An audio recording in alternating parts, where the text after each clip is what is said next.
kar yağır. Kar yağır yorgun gözlerimde, geçmiş günlerin arxivi.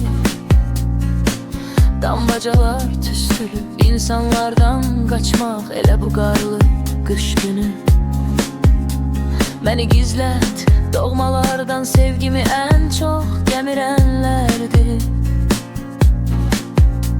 Məni gizlət herkesten, məni en az axtaranlar itirənlərdir.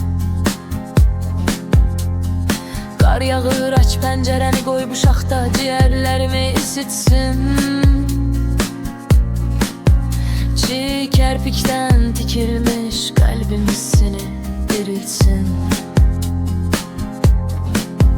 Ya da ki ev bir tərəfli qatarla uzaqlar, həmin uzaqlar. Yenə düşmənlər, iti gülüşlər, amma qucaqlar, yenə qucaqlar. Yenə sevgi filmlərinə baxmaq sənsiz, necə soyuqdu sənsiz, necə boşdu mənsiz gündəliyin sənin. Soyunub bu dağlar və yenə uşaqlar, bağçalarda qar topu. Bu şirin səs-küydə yox olaydım, kaş ki mən də qar dənələri kimi kiçik olsam belə çox olaydım.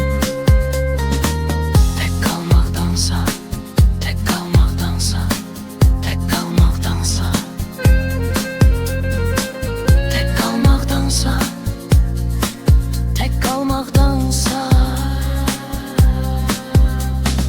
Qar yağır sonsuz yollarımıza, bəyaz mirvari ümidlər. Yenə qar yağır, niyə göz yaşlarını sevdim gülüşündən daha çox. Yenə qar yağır, bəlkə göylərdəkilərin aya altındakı tozdu bu. Yenə qar yağır, buz dodaqlar qaldı yaddaşımda son öpüşdən.